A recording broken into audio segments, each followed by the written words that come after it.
Hello and welcome to ATI 4448. In the previous session, we addressed the first three processes in human resource management, and we talked about the planning part, acquiring the team, and developing the team. In this session, we are going to address the fourth process, which is managing the team. And I meant to put this in a separate lecture because managing the team, dealing with the people, is different than dealing with machines or dealing with the software or dealing with non-human material that can be utilized in the project. Uh, Dealing with humans is a very broad science that's been studied and researched by psychiatrists, by sociologists, and psychologists. So lots of research has been done how to deal with humans or how to manage humans, especially if they are working in a team and they are working to accomplish a certain task or certain project. So this process, the managing the project team, is the process of monitoring, tracking the team members when executing the project, getting the feedback, recording the issues that they might face, and resolving these issues. The purpose of that is to optimize project performance and increase efficiency of project execution. The project managers will lead the teams to perform their best in executing these activities. If a change was done, then that change should be documented and process should be put in place to make the proper changes for the project and for the resources needed to accomplish the task. When monitoring the team members, the purpose of that is to correct or prevent actions that can delay the project or affect project performance. And always updated plans has to be submitted to the organization and to the customer to make sure that they are up to date in the execution part of the project. To manage the team, we have different tools and techniques. First of all, we can use observation, where the project manager can observe the team performance and team execution to tasks, and based on that they can give them a feedback, and again you can take the corrective action or preventive action to make sure that the task being executed properly. The project manager can also use the project performance appraisals. Some companies, they have like a form that they need to fill to make sure that the team members are working within their roles and responsibilities, to make sure that they are accomplishing the task, and if they need certain skills, then they provide for them the proper training and development plans. Also, as a tool and technique for managing projects, the project manager should use or can use conflict management. And conflict management is a way to deal with scarce resources and to deal with schedule and priorities, especially if working on multi-projects and in a big or large organization. Then we have to look at the different resources that's been utilized in a certain project and how to utilize them and integrate them within the other projects surrounded by or within the organization. Another tool that can help in managing the team is to have issue logs, where we can use that as historical data on the different issues that might pop up during the project execution and the solution for these issues. This can be used in training, this can be used in future projects, and can eliminate or reduce the challenges that might happen in these projects. In addition, the project manager, to manage the team, they need interpersonal skills to understand the technical part of the team, the human part of the team, and the different skills that they have. The project manager should analyze the different situations with the team and take the proper action to interact with them based on the situation.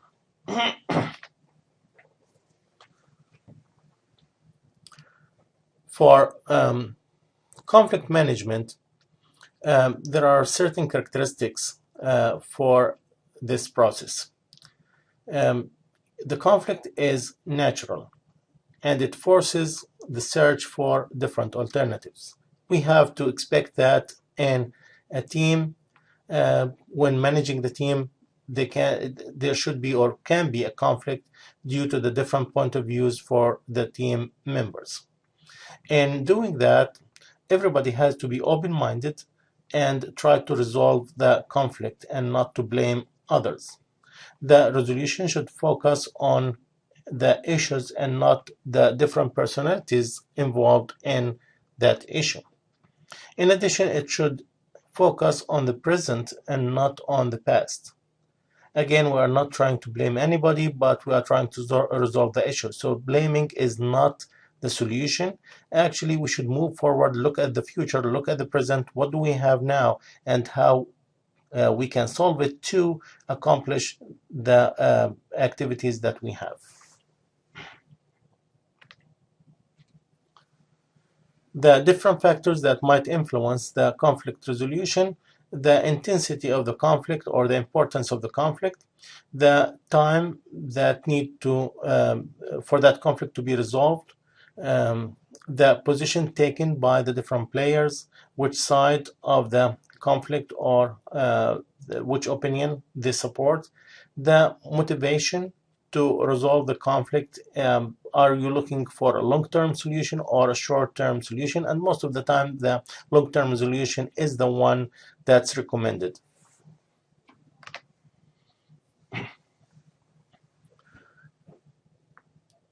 We have different type of people and different type of techniques for resolving the conflict.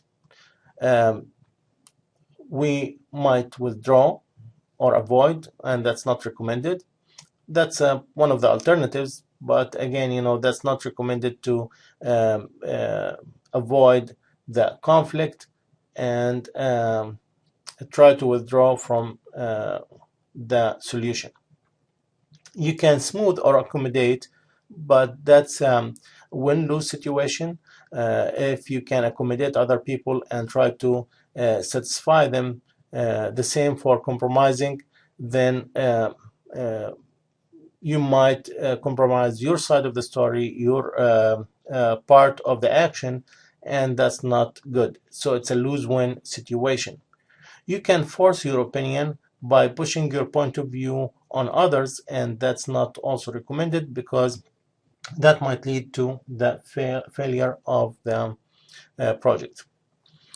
You can collaborate, and that's a win-win situation where everybody's opinion is being taken, discussed, and the best option or alternatives will be chosen. One of the most important techniques is to confront the problem or deal with it as problem solving and have different alternatives and different techniques, but it requires an open dialogue discussion between the project manager and the team. You want to find a solution, a long-term solution for the problem.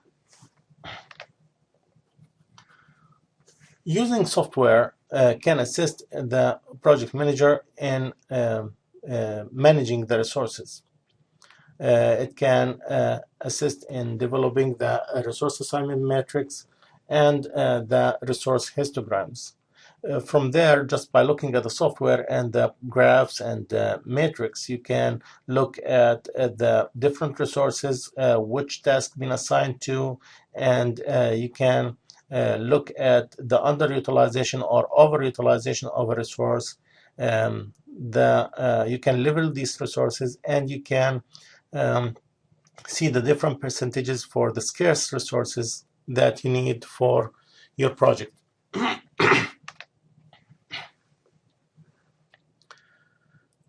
The project resource management, it's more than using a software, because you are dealing with a human. So you have to know how to treat people with consideration and respect. And you have to understand how to motivate those people to do the work for you and not to force them to do the work. Due to their feelings and their sensitivity, you have to know how to communicate carefully with those team members and other stakeholders that you have or are involved in project execution.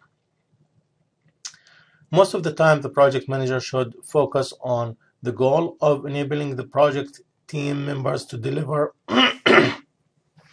their best work.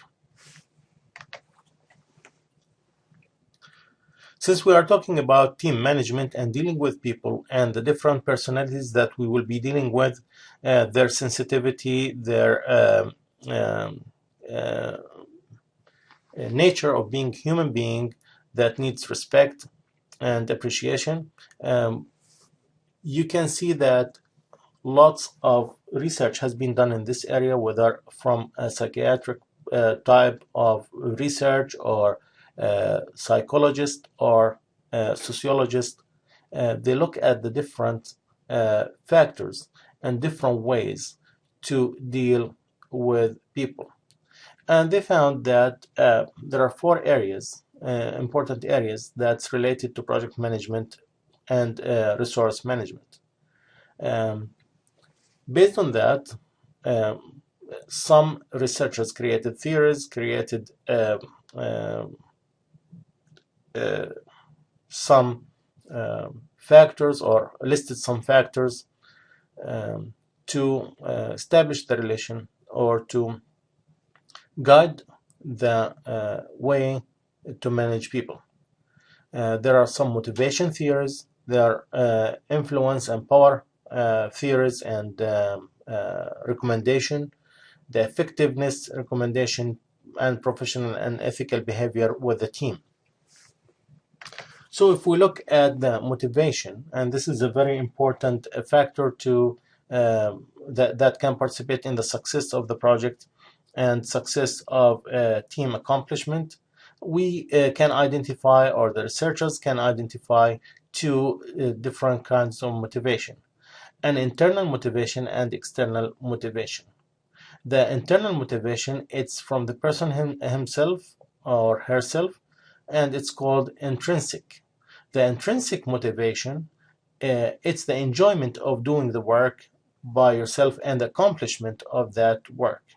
For example, if you would like to play football because you enjoy football, doing that will make you successful in that area. The extrinsic motivation is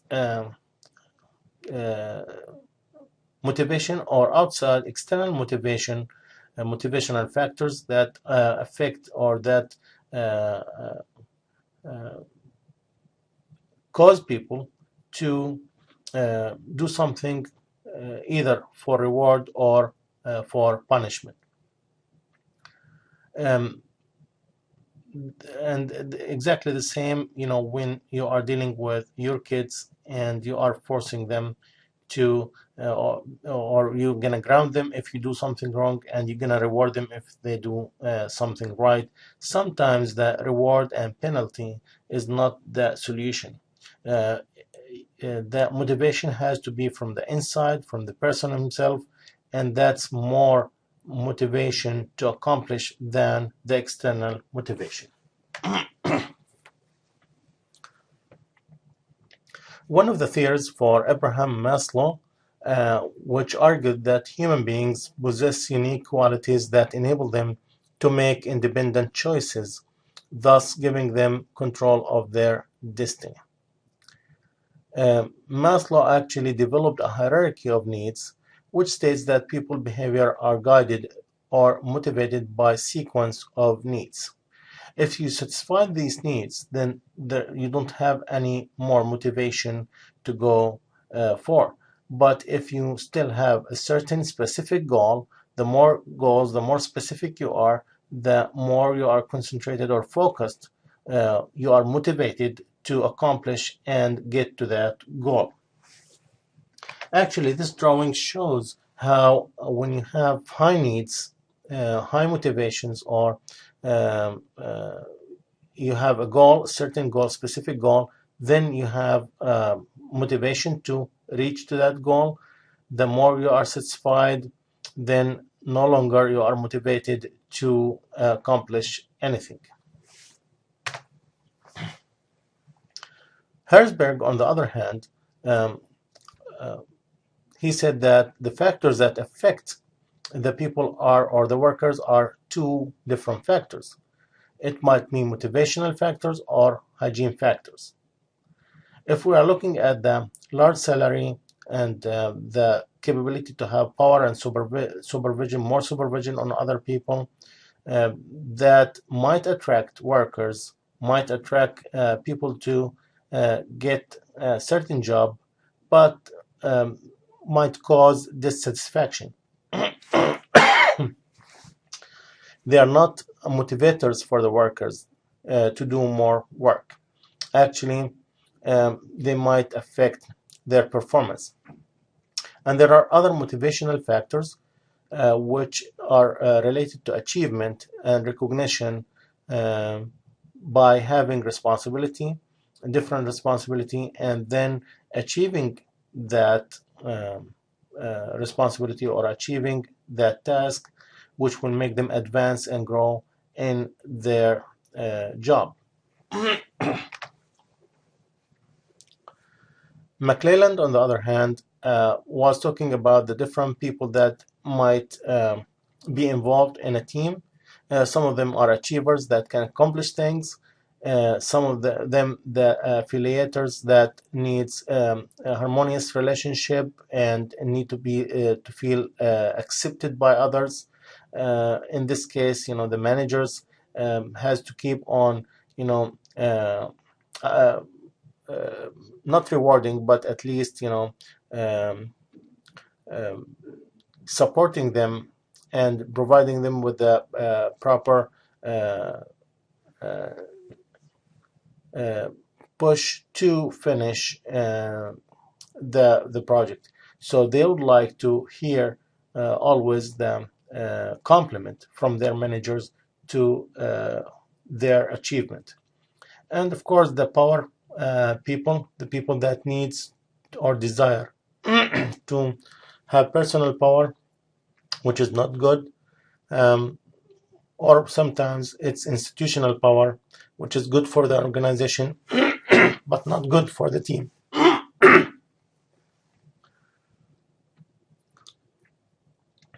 So um, those are the three types of people that might be in a team based on McClelland theory. McGregor created two different theories, X and Y, and in his theories he said that we have to assume that we have workers that dislike and avoid work, and in this case managers must use coercion or threats and different controls to get the worker to meet objective. And we have individuals that would like to work. They consider actually work as playing or rest, so they enjoy it and they are satisfied of the accomplishment that they can do if they or that their accomplishment when they finish that task.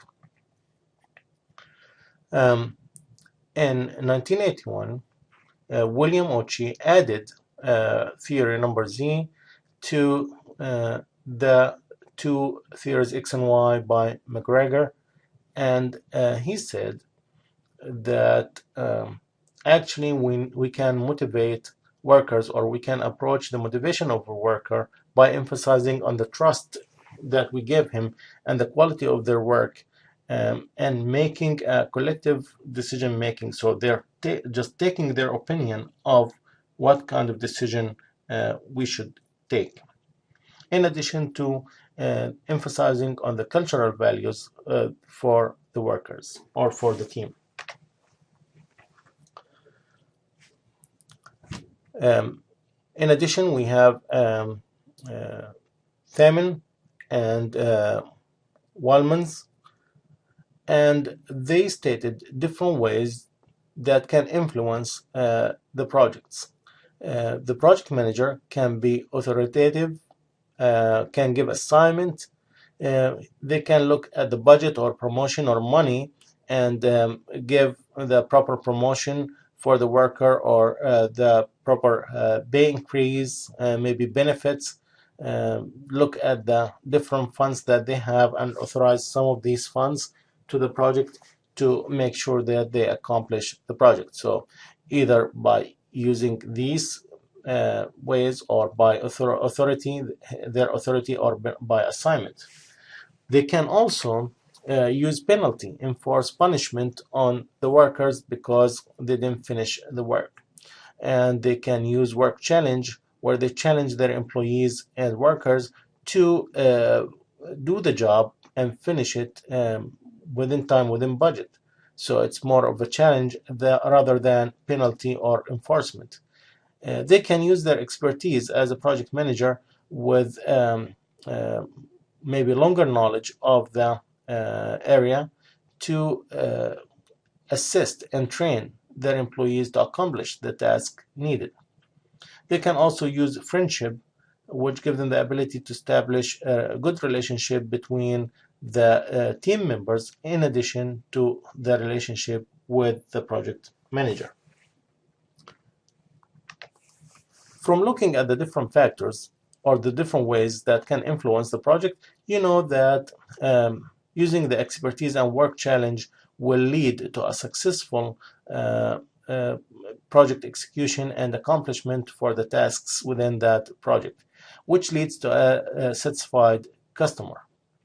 While using the authority, money, or penalty, more likely to make the project fail, and that will lead to not meeting the budget or time, and unhappy customer or unsatisfied customer.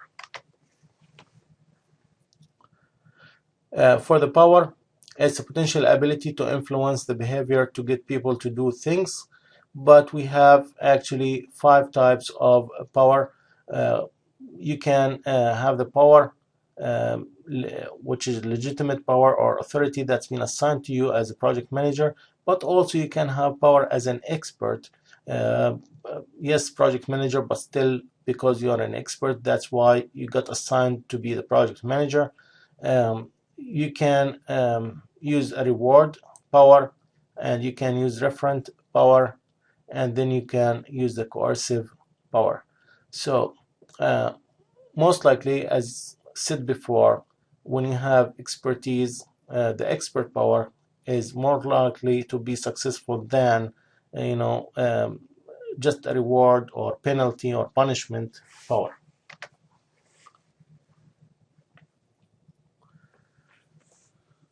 Also, other people or other researchers started to recommend some habits and behaviors for the project manager.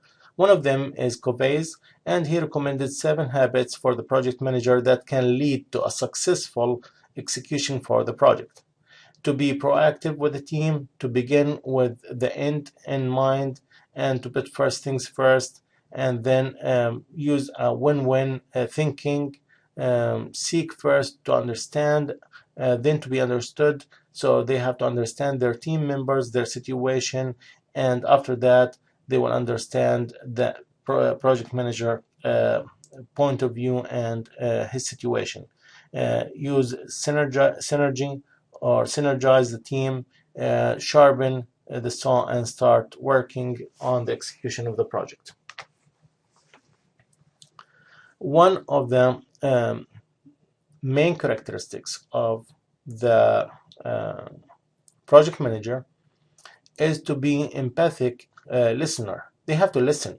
They have to listen for their team members, and they have to create a dialogue and discussion to make the proper decision in different areas. That will lead to understanding from the project manager to the team, and from the team members to their project manager. And the empathic listening is a way to listen to the other people and verify what they said by repeating their ideas, and then making sure that you understood them, or as a listener you did understand what they said, and they did understand what you got or you get from their ideas. Another thing is the rapport, and the rapport is creating a relation of harmony and conformity between the team members, and between the team members and the project manager. A way to do that, a technique to do that, is by mirroring. And we say it all the time, but we don't know that it's a technique when we say, if you are in my shoes, or put yourself in their shoes, and then make that decision. This is called mirroring, where you match certain behavior of other people, and then based on that, you create a relationship between you and the other team members. You create that kind of harmony and conformity where they can be comfortable to talk to you and discuss the different areas. Once we have the resources available, the skills available, then we start loading the resources to the different activities and different tasks. The project manager have to develop they have to develop a general understanding of the demand for the project, the different skills needed, and the scarce resources that's needed for the execution of the project. During the assigning for the different resources, the project manager has to pay attention to over allocation or underutilization of the resources.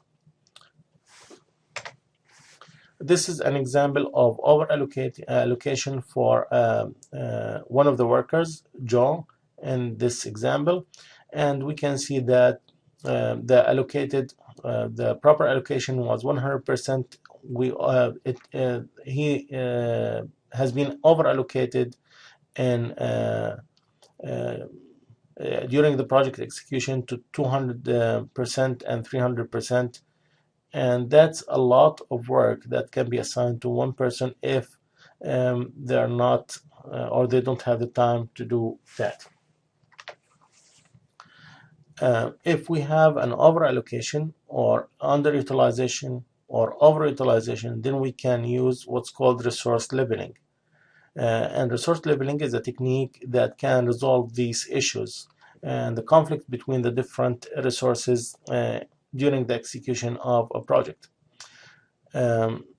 So the main purpose of resource leveling is to create a smoother distribution of resource utilization and to reduce the over allocation. This is an example of resource leveling where we have three different activities, A, B, and C. A needs to be executed within 2 days, B within 5 days, and C within 3 days. Having these numbers, we know that A now have a slack. The activity A has a slack of 3 days, while activity C has a slack of 2 days. If all activities start at the same time, then I need 8 workers to work, and we can see how the resources and activities being distributed over the 5 days. The resources have been shoveled around, lots of disturbance or distribution for these resources. Using resource leveling, I can delay one of the activities to start after the other, so I can use the slack, which is 2 days, and if I do that, then I can start with A and B at the same time and then wait for C until A is done. By doing that, I'm organizing the resources, organizing the activities to be done within a proper way, and minimizing the need for workers. So instead of using 8 workers at the beginning, then 6, and then 4, actually I'm using 6 workers all the whole period of the project execution. So the benefits of resource leveling is again, reducing the over allocation, the underutilization of resources, and making sure that the proper resources being assigned to the proper task, and that will enable project manager to look at their inventory and find the needs for scarce resources or for subcontractors to try to bring them on board as soon as possible to finish the job needed.